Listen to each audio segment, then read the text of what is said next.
健保署每下开机药方奖，关键齿科诊疗设备互偏乡。这回进驻后壁区新嘉里活动中心，每礼拜四也阁有西医服务。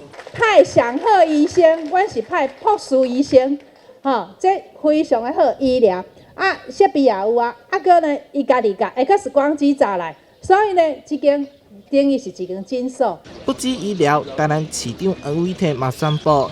交通局的消防公车嘛开设4条路线，范围包括后壁、新营、柳营、东山、咸水5个区。要坐消防公车去对，有当时去看病啊，有当去摕药啊，有当要市内啊，定有当时咱社会人也要出门的时候打电话。黄21跟黄22的路线哦，就是我们不但服务了刚刚弯道的地点，我们也都把它从新营市中心出发哈。把这些以前没有服务的地方把它连接起来。中央地方跨协合作，和偏乡医疗会当全方位。行政院政务委员陈时中嘛到场支持肯定。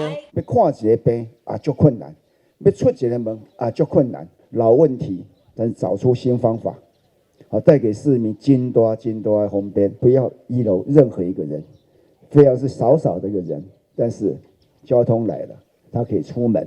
会当出门，就会当做这件代志，地区的活力就起来了，非常的感动。健保署伫偏乡设立巡回医疗，甲医师送入来，消防公车是到厝内甲长辈载过来，一摆解决交通、就医两大需求。台南新闻社会采访报道。